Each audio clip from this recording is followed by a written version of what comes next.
E vamos fazer uma oração, agradecendo o Papai do Céu, a Jesus, nosso Mestre, a espiritualidade aqui presente, sempre nos agraciando com bons pensamentos, com boas atitudes, com boas palavras para nos orientar, nos levantar, nos acalentar.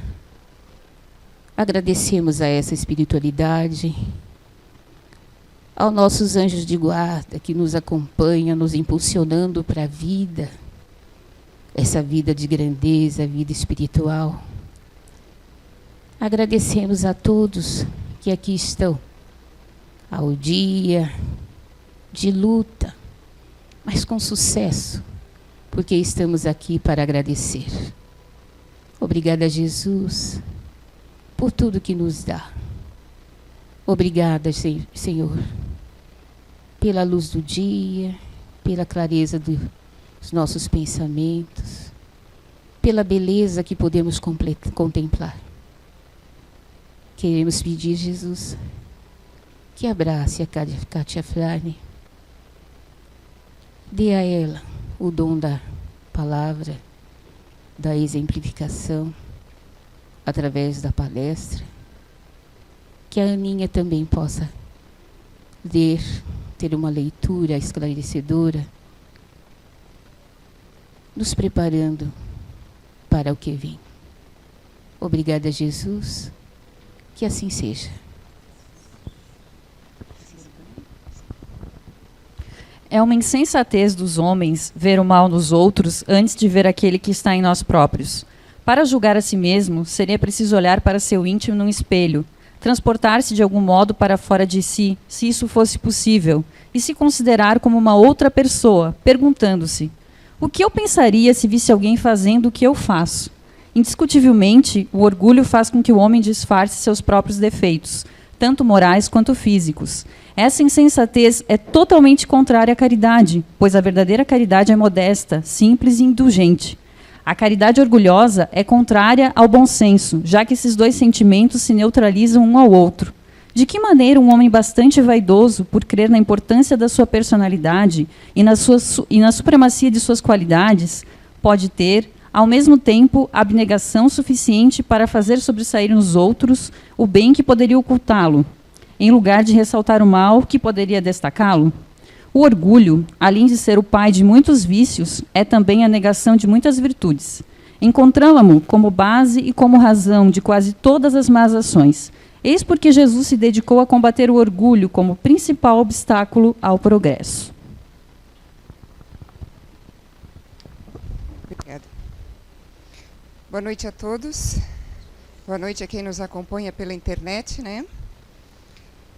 A Dona Sandra é uma fofa, né? Ela é a vozinha de nós todos. Todo mundo se chama pelo nome, mas a gente não consegue chamar ela de Sandra. Ela é a Dona Sandra.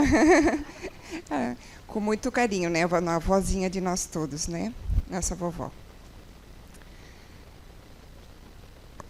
A Ana acabou de ler. O orgulho faz com que o homem disfarce seus próprios defeitos, tanto morais quanto físicos.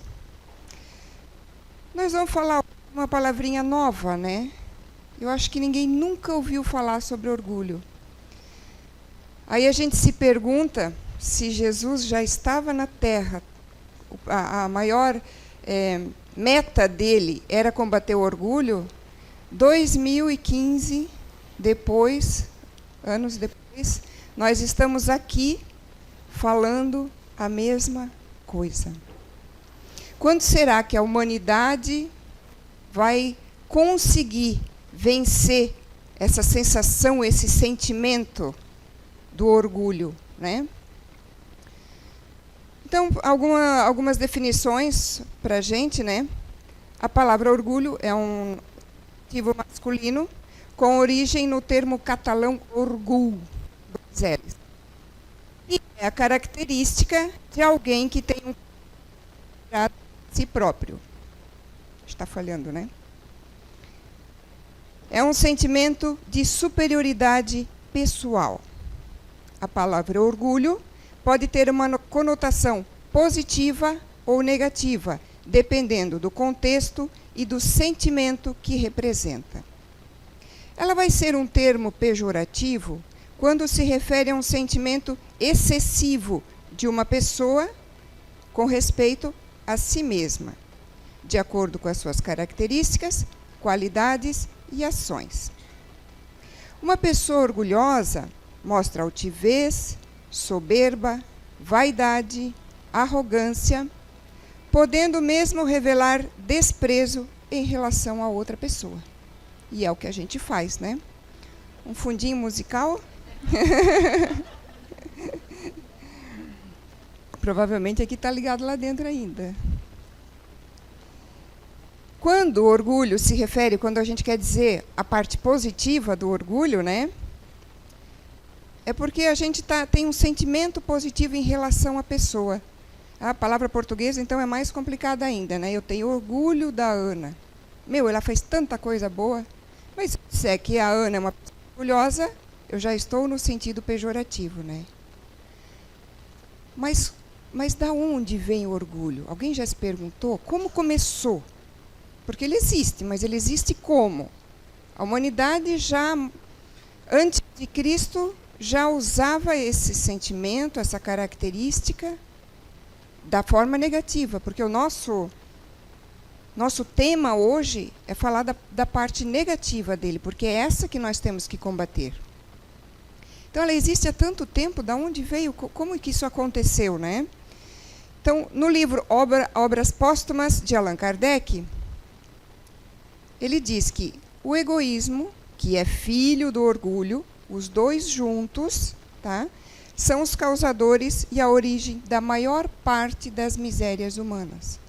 Então, se a gente acabar com o orgulho e com o egoísmo, quanta evolução, quanto o planeta vai evoluir, quanta miséria vai acabar, quanta tristeza, quanta fome vai acabar. E de onde vêm esses sentimentos? Ainda no livro Obras Póstumas. O egoísmo e o orgulho nascem de um sentimento natural, o instinto de conservação. Deus, quando fez os homens, os espíritos simples e ignorantes, e colocou-nos na Terra, precisava colocar algo mais, dar algo mais para os homens para que eles vivessem, para que eles sobrevivessem, para que eles quisessem viver, para que eles quisessem evoluir. E ele deu o instinto de conservação, que sem ele não haveria a raça humana. Todos os instintos deixados têm sua razão de ser e sua utilidade, porque Deus não iria fazer nada de inútil, né? Ele não criou o mal. O homem é quem abusando dos dons que Deus deixou para a gente usar, em virtude do livre-arbítrio de cada um de nós. A gente pode dizer que o egoísmo e o orgulho, eles são subprodutos do instinto de conservação, que é necessário. Porque sem o instinto de conservação, nós não teríamos sentimento de valor pessoal, necessidade de estima, não teríamos o medo de enfrentar alguma coisa, de preservar a vida. E aí a raça não teria crescido, não teria evoluído, teria morrido nos primeiros que foram colocados aqui no planeta. Então, ele existe. O instinto de conservação foi nos dado. Dali, nós tivemos alguns sentimentos, tirados alguns sentimentos, entre eles o orgulho, que é a vontade de crescer, a vontade de fazer, a vontade de evoluir, mas o homem pegou e levou para o lado negativo.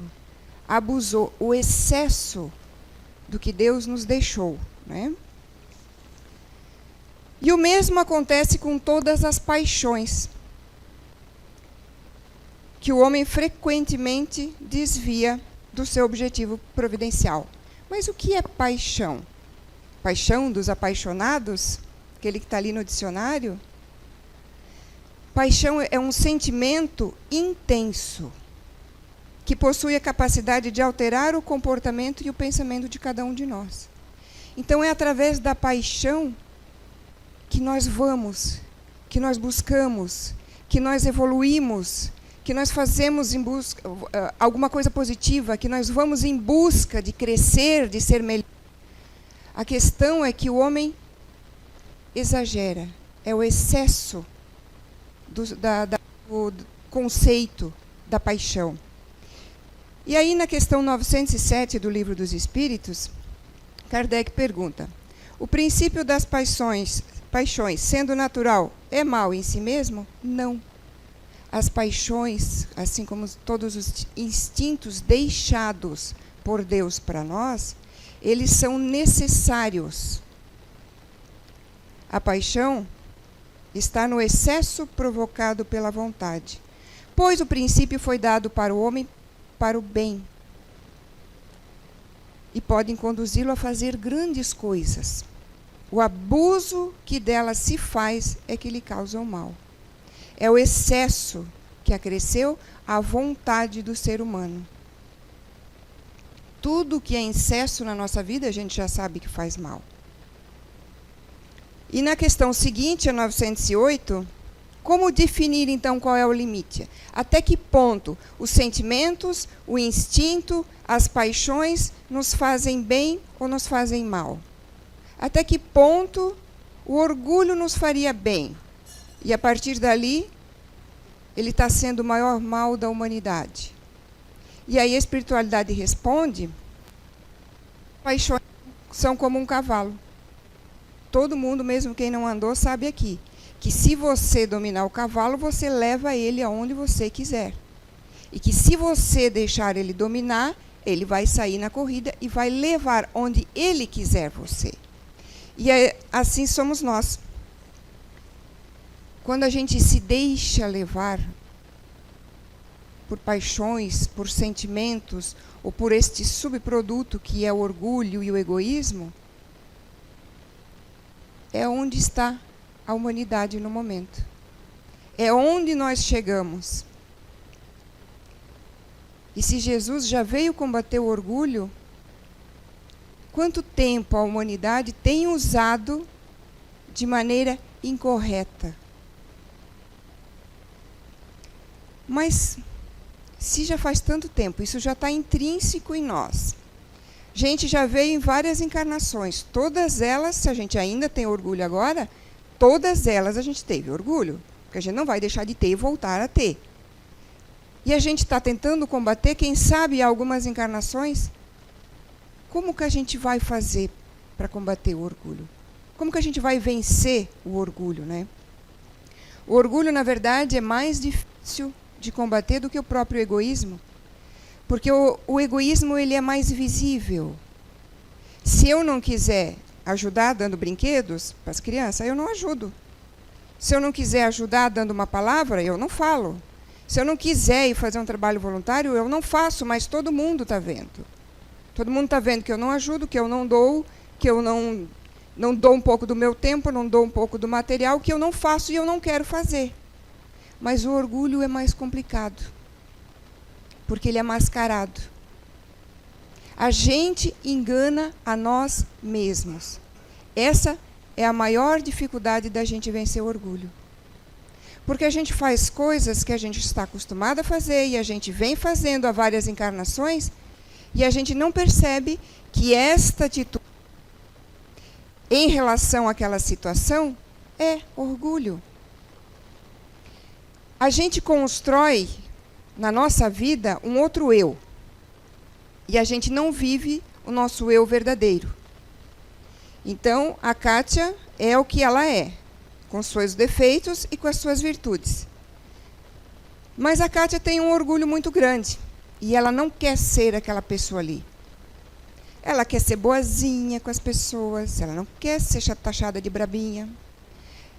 Quer ser a querida, quer ser aquela que ajuda, quer ser aquela que doa os brinquedos, quer ser aquela que tem sempre um ombro para ouvir, que é de uma humildade enorme. E aí? Mas essa não sou eu? E aí o que a gente faz? A gente constrói um outro eu. E a gente vive a nossa vida dentro do outro eu, não do nosso verdadeiro. Aquela máscara, aquela mentira, a mentira social, a mentira familiar, a mentira pessoal. Só que a gente esquece uma coisa. E nós, espíritas, que conhecemos pelo menos a doutrina o suficiente para saber que existe reencarnação, nós deveríamos saber que quando eu vou para o lado de lá e o meu corpo físico fica aqui, aquele eu de mentirinha também vai ficar aqui. E aí a gente chega lá e não sabe aonde que chega, como que chega, em que estado que chega, porque eu não cuidei do meu eu verdadeiro. E aí eu chego lá, fico desesperada, daí eu me decepciono, ou pior ainda, eu fico com raiva, achando, porque o orgulho foi junto, né, porque esse é o meu verdadeiro eu fico achando que eu sou uma injustiçada. Porque, meu Deus, eu trabalhei tantos anos na doutrina espírita. Olha só, eu fui palestrante, eu ajudava. Só que quem que estava ajudando? Quem que estava vivendo? Quem que estava palestrando? O meu eu verdadeiro? Ou aquele eu que eu construí? Todos nós, tirando quem não tem orgulho, Chico Xavier e alguns poucos nomes que a gente pode dizer por aí, tem um outro eu dentro de si. Aí a gente brinca às vezes dizendo, quem é que eu vou alimentar, o lobo bom ou o lobo mau? O lobo mau é aquele outro eu que eu construí. O lobo bom é o meu eu verdadeira. Mas para isso eu tenho que ser honesta comigo mesma, olhar dentro do espelho, como dizia a leitura. E, por coincidência, eu tinha escolhido uma outra leitura, e eu estou que se der tempo eu vou contar a história, onde também fala em olhar dentro do espelho. É uma metáfora. Olhar dentro do espelho quer dizer olhar para você de verdade. Quem você é. O espelho retrata você. Não existe outra maneira de a gente vencer o orgulho se a gente não fizer isso.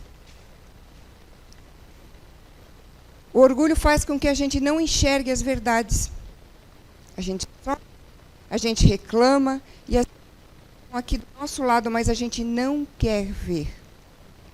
O orgulho faz com que não perdoemos pai, mãe, irmão, filho, vizinho, colega de trabalho, cônjuge. Aí eu penso assim, se tudo na natureza existe um equilíbrio, se Deus é justo e bom, eu só posso chegar à conclusão de que eu não tenho razão nunca. Porque eu não vivi só essa encarnação. Eu tenho várias encarnações. Se nesse mínimo momento eu tenho um pouquinho de razão naquilo que aconteceu, a soma do todo, do que eu já passei com aquela pessoa, que no momento eu estou achando que eu tenho razão, que não deve ser a primeira vez que eu tenho um contato com ela, não precisa ser grandes coisas, grandes resgates, né? Mas as pessoas passam por nós várias e várias vezes, em várias encarnações. Então, no conjunto do todo, com certeza, eu não tenho razão. Porque a única verdade que existe é a de Deus. Não sou eu a verdadeira e não é a outra pessoa que é a verdadeira. Então, se eu nunca vou ter uma razão absoluta, eu não vou perdoar por quê? Se eu quero ser perdoado.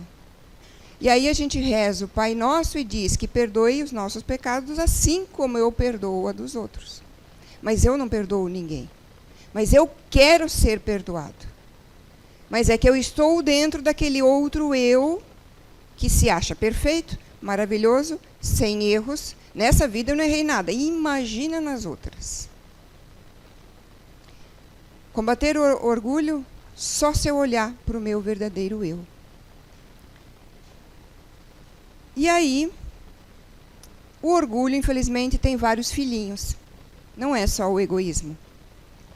E aí a gente tem que começar combatendo o egoísmo. E combater o egoísmo não é eu agora doar um monte de brinquedo para mostrar que eu doei. Não, isso é orgulho. Aí a gente volta para... Doe porque você quer doar. Doe se você tem excesso. Mas vale muito mais ainda doar quando a gente não tem o excesso da coisa. A gente não tem roupa sobrando no guarda-roupa. A gente não tem brinquedo sobrando no guarda-roupa. E aí nós temos algumas facetas do orgulho. Porque como ele é intrínseco, é mascarado, é fingido, a gente não percebe. O egoísmo, se eu sou egoísta, eu posso até não perceber, mas a outra pessoa está percebendo que eu sou egoísta. O problema do orgulho é que eu posso fingir. Eu posso mascarar, e aí a outra pessoa me acha querida, aquele que eu gosto de levar para frente, também vai me achar querida. E óbvio que eu não quero mais olhar para o meu eu verdadeiro. Aí nós temos o orgulho da imagem. Fingir que está aceitando, fingir que é quem não é. As máscaras. Fingir na sociedade. Fingir que eu sou bonzinho. Fingir que eu sei. Mas tem algum problema em dizer que não sabe alguma coisa? Ah, o orgulho não quer saber disso. Nós temos o orgulho das aparências, que é chamado de dissimulação. Queremos ser quem não somos. Tá, a gente já não tem problema que chega, a gente já não veio com um monte de coisa para resgatar. Por que a gente quer ser coisa a mais ainda? Ah, tá, porque a gente está fugindo do nosso eu verdadeiro. Então a gente finge ser quem não é. Há o orgulho da mágoa, que se chama melindre. Não, eu sei mais. Dona Sandra não pode me criticar. Eu tenho razão. E se ela me disser qualquer coisa, eu vou me melindrar. Mais um filho do orgulho. Temos o orgulho das aspirações, que é querer ter mais do que ter condições de ter. É a pretensão. Ah, isso quer dizer que eu não posso batalhar, ter uma vida boa, comprar um carro, ter uma casa? Você pode fazer o que você quiser. Além do seu livre-arbítrio, Jesus não disse em nenhum momento que para resgatar, para vir para a Terra, a gente tem que viver só na mendigação. Pelo contrário, se eu só mendigar, eu vou dar trabalho para alguém, porque o mendigo exige um cuidado. Exige um cuidado social, exige um cuidado daquela cidade. Mas qual é o limite? E aí vem a questão 908. Você está domando o cavalo ou o cavalo está domando você? Até que ponto eu estou trabalhando para ter e não para crescer como ser humano?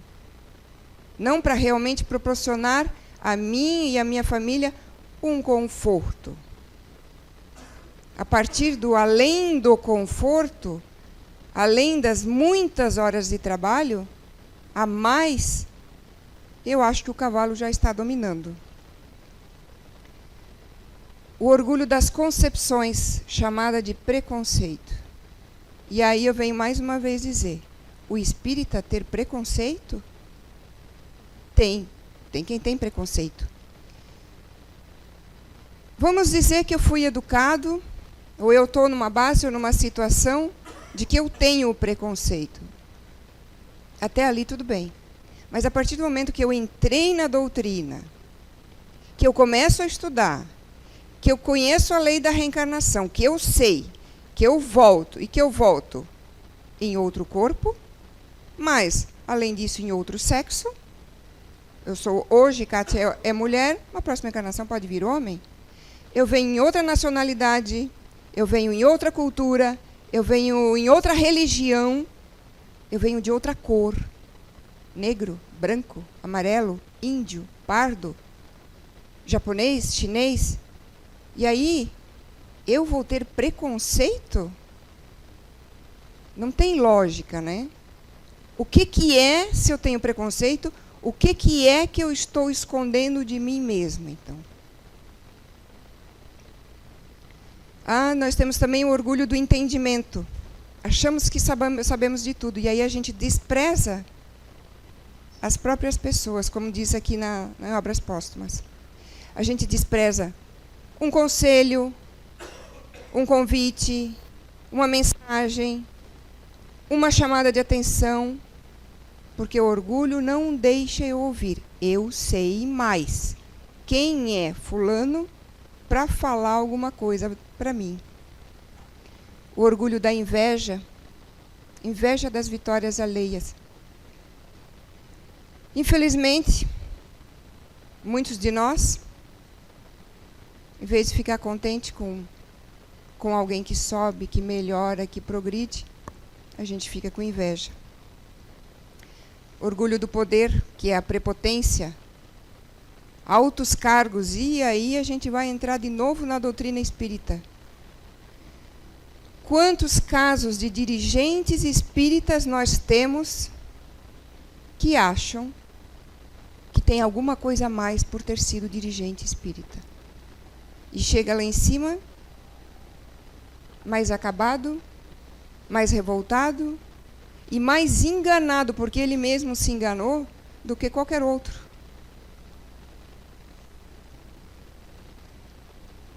O cargo, ele é necessário porque existe na sociedade como a gente tem que se portar, como a gente tem que resolver. Como é que vai andar uma casa espírita se não tiver uma diretoria?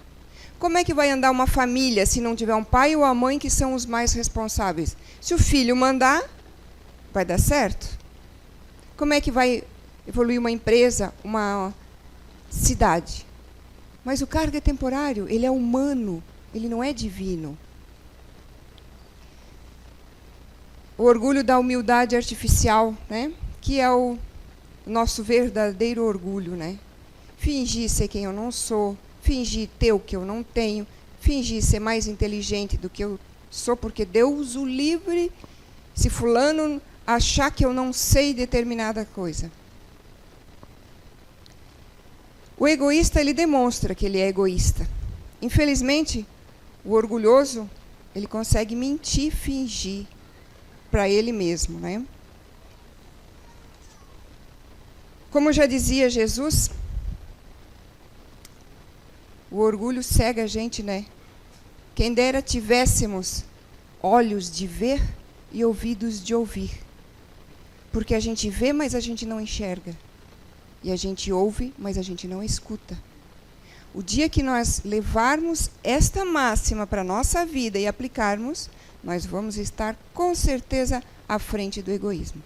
Nós estaremos sendo mais forte do que o egoísmo, o orgulho, e vamos poder vencê-lo mais fácil. Porque, enquanto isso, ele está nos dominando, não é nós que estamos dominando ele.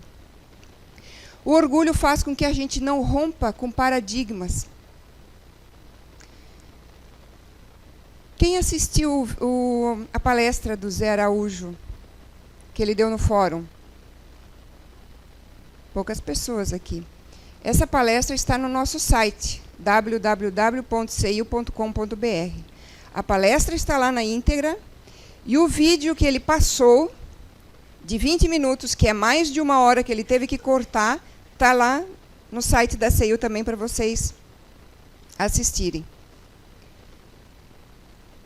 As DSM, que está no livro 5, já, se eu não me engano, que é Manual de Diagnóstico e Estatística de Transtornos Mentais, que é onde os médicos se baseiam para achar uma doença para nós e para dar os medicamentos. Tem vários psicólogos, psiquiatras, médicos terapeutas que já disseram que as doenças não tem como provar, não tem como dizer que elas são doenças e que elas não são doenças. Que existe um mercado de laboratório para vender. Há anos já o Zé Araújo tem falado que doenças estão sendo inventadas nos Estados Unidos. Esse manual foi feito por médicos americanos. O pai do TDAH, 9 meses, 8 meses antes de morrer, disse que inventou a doença, que isso não existe. Mas ele ficou trilionário com esta descoberta. Tem muita gente já com os olhos abertos, mas os vídeos são escondidos, são tirados do ar, ninguém fala, não posso falar, porque eu tenho que romper com o meu paradigma. O orgulho não deixa eu vencer e romper o meu paradigma. Vão ter muitos desses médicos psiquiatras que não vão enxergar a verdade. O orgulho está num nível tão grande que eles não têm olhos de ver e ouvidos de ouvir. Mas tem muitos que já perceberam que está errado. Entre os que perceberam, há os que assumem que está errado e há os que nunca vão assumir. Porque isso significa que eles têm que quebrar um paradigma. Eles têm que romper com o orgulho deles e dizer, eu errei. E eles não vão dizer. E olha a responsabilidade que o orgulho faz. Aí a gente tem o orgulho do poder, que a gente quer ter cargo. Quanto mais cargo, maior responsabilidade. Quanto mais doutor eu sou, mais responsabilidade eu tenho. Assistam o vídeo e assistam a palestra que vocês vão ver. E aí eu fiz um link, como o seu Zé Araújo gosta de dizer, né? Eu gosto, assim, até isso, né? Mas o assunto suicídio sempre me chamou muita atenção. Eu sempre li tudo, gosto, por isso que eu digo que parece um termo horrível, né? Tudo sobre esse assunto. E aí, depois que, agora, porque esses vídeos já estão passando por aí. No Brasil está mais difícil da coisa rolar. Inclusive, esse vídeo ele tem partes em inglês, mas tem legenda embaixo, o vídeo completo, mais de 1 hora. E o resto é em português. Português de Portugal. Tem que acostumar o ouvido, porque eles falam um pouquinho mais rápido que a gente, né? Mas dá para entender tudo. Vocês vão ver que fantástico. Existem vários vídeos. Já assisti muitos vídeos, mas esse ali é muito completo. E aí eu fiz um link com uma coisa que me chamou muito a atenção. Já que eu também já dei suicídio, né? Aí eu trouxe uns dados para nós. Isso aqui é da Organização Mundial de Saúde e é uma estatística que ela fez em 2012, tá? Alguma coisa já pode ter mudado, mas eu só quis trazer um comparativo.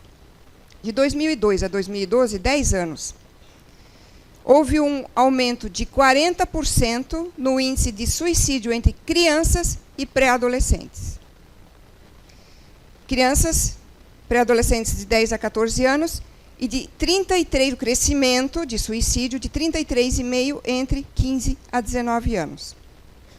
Cada suicídio de adulto, há 10 ou 12 tentativas. Então, 10 a 12 tentam, 1 consegue. Cada suicídio de criança, há 300 tentativas. O Brasil, isso aqui é dados de 2012, reforçando, né? Tinha lá o 4º maior índice de crescimento em suicídio infantil, crianças, pré-adolescentes, nos países latino-americanos e o 8º em maior crescimento no mundo. Aí vamos fazer o link. Uma pesquisa de 2012 também, no Instituto The Children's Hospital of Philadelphia, houve um aumento de em 2012, em 62% de medicamentos antipsicóticos e moduladores de atenção e de humor dado para crianças e pré-adolescentes. A Anvisa, no Brasil, em 2013, numa reportagem, ela diz que os remédios de hiperatividade, para o tal do TDAH, que não existe, entre crianças, né, jovens, entre 6 a 16 anos, só no ano 2009, 10 e 11, no Brasil, subiu 75%. Então, será que essa estatística de aumento de remédios dados para doenças inventadas, para doenças que não existem, não está ligada ao aumento de suicídio infantil, crianças e pré-adolescentes? Vejam aquele vídeo. E aí a responsabilidade desses médicos, desses senhores, desses psicólogos e psiquiatras, aumenta em muito, porque eles não estão só ganhando dinheiro às custas dos outros. Eles estão matando. Ah, tudo isso tem a ver com remédio? Provavelmente não. Mas é muita coincidência essas estatísticas? É muita coincidência isso que está acontecendo dessa época para cá? Porque esse livro de tratamento, o DSM, o 4 e o 5 foi feito mais recentemente. Então, de 93 para cá, 93 nós tínhamos o DSM-3. E, de repente, de lá para cá, foi reformulado porque, vamos encontrar mais doenças. Vocês sabiam que no DSM-5 tem uma doença nova chamada... Acho que eu não trouxe hoje, mas é tipo assim, doença de acumuladores, alguma coisa assim. Então, vocês façam o favor de não guardar lembrancinha, coisinhas que vocês gostam, móveis, roupas, objetos que vocês tenham afeição ou por algum motivo vocês queiram guardar, porque vocês já são doentes. Vocês já estão no DSM-5. O orgulho faz isso tudo. A responsabilidade dessas pessoas com esses acontecimentos, porque isso é uma avalanche. Começou lá quando eles quiseram vir o boom do dinheiro nos seus olhos e virou uma avalanche. E é nosso dever divulgar, sim, divulgar aquele vídeo, divulgar doenças inventadas, remédios que não são necessários. Vocês vão ver no vídeo que crianças mudaram completamente o comportamento depois de começar a tomar o remédio e simplesmente se jogaram da ponte. E assim foi. Vários casos. Para finalizar, eu trouxe uma historinha. É o capítulo 19 do livro Os Sãos Não Necessitam de Médico. Eu vou contar um pouquinho e vou ler só umas falas aqui, porque é um capítulo inteiro, né? O nome do capítulo é O Espírita Inconformado. Serve para todos nós. Aqui, no caso, ele era trabalhador de uma casa espírita, mas serve para todos nós. Porque todos que conhecem a doutrina, em algum momento, estão divulgando ela. Porque vocês conversam com outra pessoa. Vocês falam o que vocês aprendem aqui. Vocês, às vezes, tentam convencer alguém que a doutrina é boa. Tentam convencer alguém a vir aqui. Então, serve para todos nós, tá? Numa reunião, lá no plano espiritual, o superintendente daquele setor, daquela cidade, né, daquela área lá, foi chamado pelo enfermeiro que disse que tinha um espírita inconformado com o seu recém-desencarne. Fazia uns meses que ele tinha desencarnado e ele estava inconformado. E ele exigia uma conversa com o superintendente.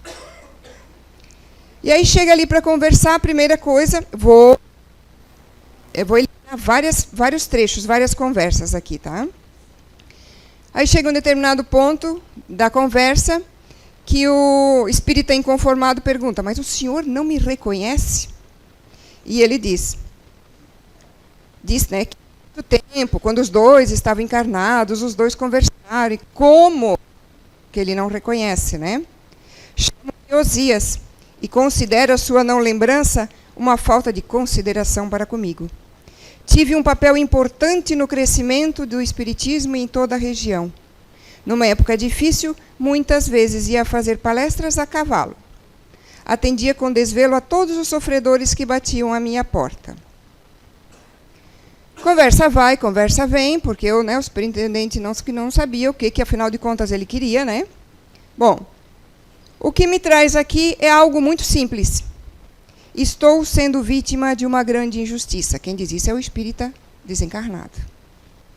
Após anos e anos dedicados à causa espírita, anos de sacrifício, em nome da caridade, ao desencarnar me deparei com uma situação inimaginável para mim.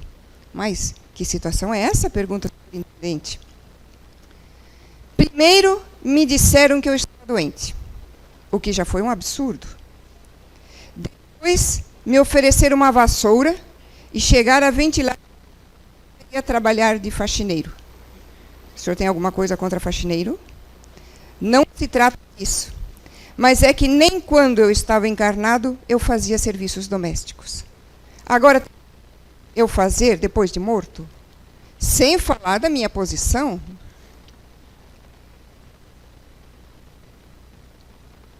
E aí, o superintendente pergunta: então o senhor admite que sacrificou a própria esposa? Não foi isso que eu disse. O senhor está colocando palavras em minha boca. Além disso, como uma pessoa que tinha a minha missão, poderia se ocupar de serviços tão insignificantes? E o superintendente diz: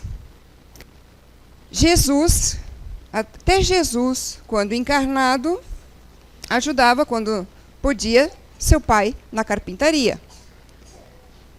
E o espírita inconformado: mas a minha missão era por demais importante.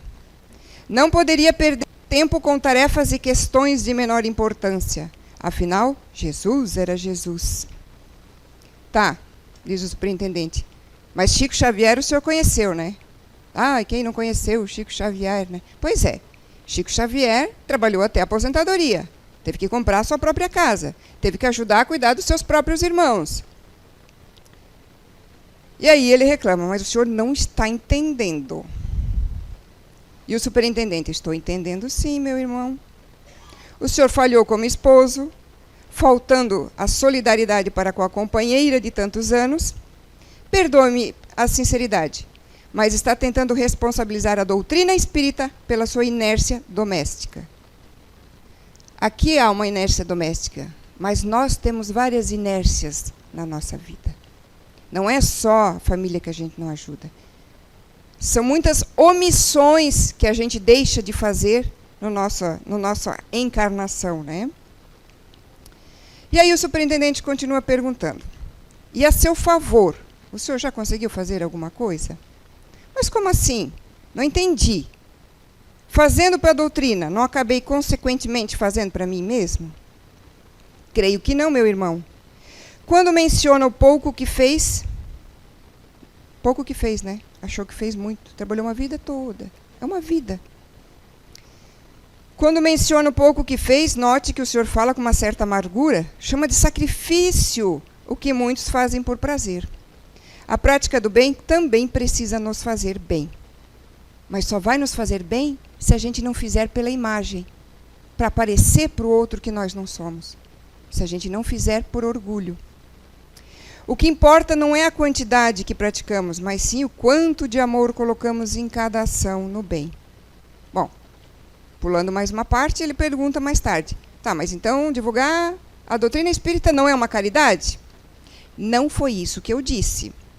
Sempre será caridade a divulgação dos postulados espíritas. Sempre será caridade nós tentarmos mostrar o outro lado para as pessoas que estão com problema. Sempre será caridade a gente tentar trazê-las para a doutrina espírita, mas não forçá-las. Cada um a seu tempo, cada um quando estiver preparado. A gente não pode querer impor a doutrina espírita também na vida dos outros. Mas talvez este divulgador, que sinceramente acho que é o seu caso, precisa divulgar de frente para o espelho. E aí caiu na leitura do espelho. De frente para o espelho, os próprios erros. Fazer uma espécie de propaganda das mazelas íntimas para si mesmo. E realizar a caridade a si próprio de modificar-se. Entendeu? Mas sempre fui um estudioso da doutrina, sempre tive muita bagagem intelectual. Lembro-me uma vez que eu assisti uma palestra do senhor, o espírita falando com o superintendente. Uma palestra do senhor no centro, e confesso que achei um horror. Erros de português e um palavreado simplório demais para o meu gosto. Que fique de lição para a gente, né? E aí o espírita inconformado, né, com o seu livrinho, pareceu crente, né? O seu livrinho dos espíritos embaixo do braço, já ia abrir para provar alguma coisa para o superintendente, né? E o superintendente, na sua sabedoria: meu irmão, há momentos em que as respostas que procuramos não estão nos livros, mas sim dentro de nós. Mais um pedacinho. Mas, irmão, eu servi com desinteresse. Não é verdade.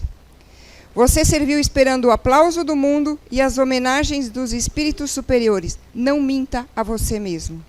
Mas eu tinha uma missão importante. Sua maior missão ainda não foi cumprida. É a missão de admitir e corrigir seus próprios erros. Está bem, eu admito ao Senhor que eu errei.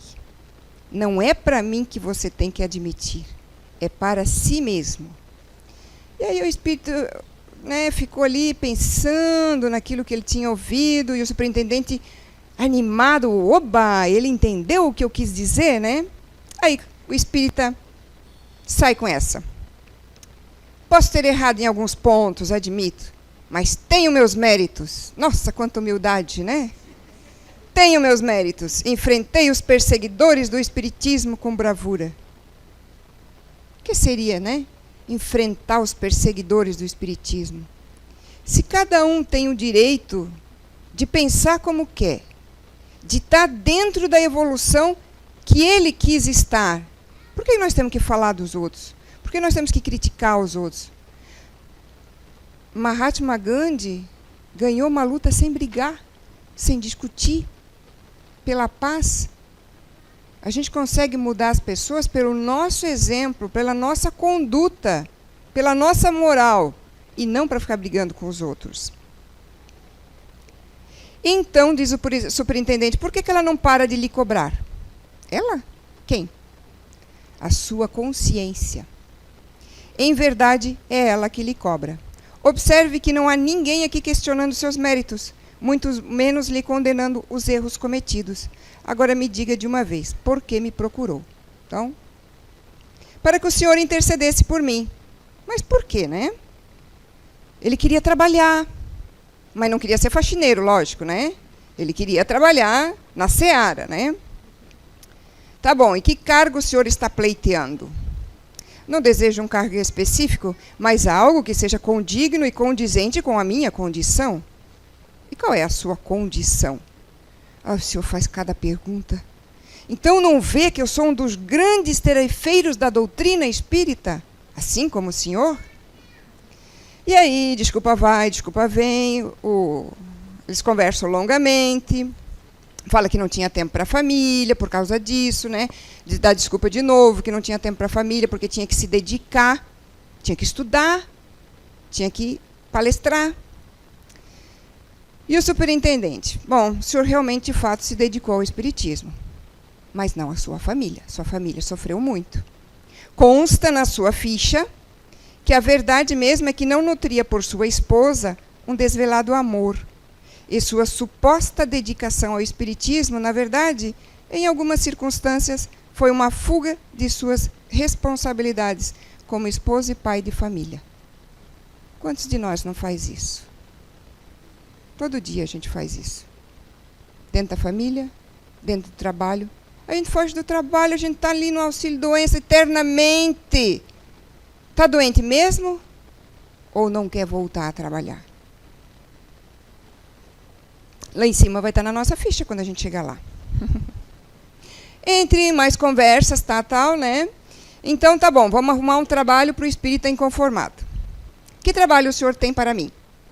Já posso lhe adiantar, como o senhor mesmo deve saber, né, que tenho grande experiência na área de realizações de palestras ou seminários. E também tenho um vasto conhecimento da parte científica do espiritismo. Sem dúvida. Tudo isso será levado em consideração. O senhor poderia fazer um estágio, então, com a nossa irmã Benedita? O que você acha, né? A irmã Benedita é o espírito que escreveu este livro. E qual é o trabalho dela? Bem, ela trabalha em vários setores. É muito dedicada, mas ultimamente vem se dedicando a auxiliar os médiuns encarnados. Incorpora-se para dar orientações, busca obsessores agressivos para que se comuniquem na sessão, na mesa mediúnica, né? Dá banho em alguns espíritos que permaneceram por muito tempo nas regiões de dor e que, quando são resgatados, estão sujos, cheirando a fezes e urina. O espírito, um tanto assustado, falou: desculpe-me, mas não era exatamente isso que eu desejava. No meu conceito, lidar com médium é um trabalho por demais difícil. Bem, continuou o superintendente, posso conseguir uma vaga para você com um frade amigo. O quê? Um sacerdote aqui? Um padre? Você tem preconceito? Não, não, não, claro que não. Mas o que é que ele faz? Em geral, nosso Frei Arnaldo tem se dedicado a resgatar irmãos que foram aprisionados em cavernas ou calabouços por entidades perversas. Tem resgatado, em especial, padres arrependidos que oram com fervor. Nosso frade é um homem de coragem. Às vezes passa dias, até meses, no umbral, à procura de sofredores. Sem ofender, definitivamente não conseguiria realizar esse trabalho. Creio que seja necessário muita abnegação. E, apesar das minhas virtudes, ainda não disponho de semelhante despreendimento. Ok, diz o superintendente. Ok é meu, tá? Ele não falou ok. Fique calmo, não se preocupe. Acabei de me lembrar do Klaus, ele está precisando de um ajudante. E o que o Klaus faz? Oh, nada de especial. Apenas auxilia os médiuns encarnados nos chamados passes de tratamento. Chega a ficar dialogando com espíritos sofredores por 10, 12 horas seguidas. Ele, pela sua personalidade, tem lidado com espíritos mais agressivos, como os magos e outras inteligências perversas. Muitas vezes necessita de expedientes incomuns, como cordas e algemas, para conseguir trazer os espíritos do lugar onde estão. A gente sabe que isso acontece, né, dona Sandra, na mesa mediúnica. Visivelmente decepcionado, o homem olhou para o superintendente e falou: por acaso o senhor está zombando de mim? Não, jamais faria isso, né? Falou o superintendente. Tá, mas então minha encarnação foi um fracasso? Não. Você adquiriu experiências, aprendeu com a teoria. Chegou a hora de aprender na prática. Você se esforçou enquanto encarnado para algumas coisas, como para divulgar a doutrina espírita. Entretanto, você divulgou demais a teoria, se da prática. E o espírita inconformado, então, cabisbaixo, respondeu: acho que é inútil continuar negando minhas falhas. O senhor tem razão. Eu deveria agradecer a oportunidade que estão me dando, mas é que é tão difícil, né? O que torna as coisas difíceis, fala o superintendente, é o nosso orgulho. Preocupe-se menos com o tipo de trabalho que terá e mais com a utilidade de que você vai ter. Indicando que iria iniciar a conversa, o espírita inconformado, que agora parecia conformado, suspirou profundamente e abraçou demoradamente o superintendente. Em seguida disse-lhe: obrigado, agora eu preciso ir. Tenho algo urgente a fazer. O que é? Indicou o superintendente. Preciso correr para ver se a vaga de faxineiro ainda não foi preenchida. Pois pretendo ser faxineiro de Jesus. Que possamos realmente ter olhos de ver e ouvidos de ouvir, para aplicar a doutrina de Jesus e combater o nosso orgulho. Muito obrigada.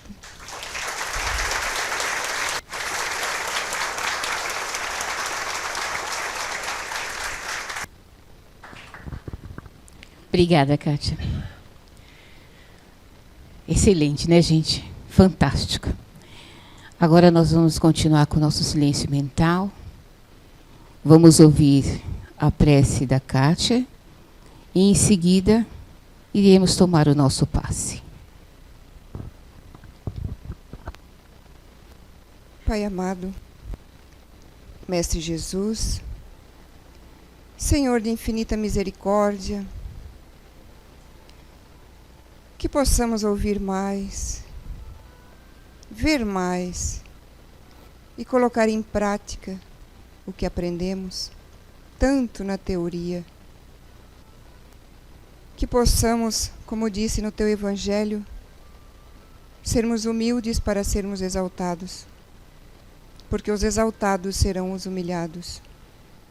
Trabalhar assim na tua seara, com humildade, combatendo cada resquício de rancor, de melindre, da imagem do que não somos, de viver uma vida que não temos, de viver o que não somos.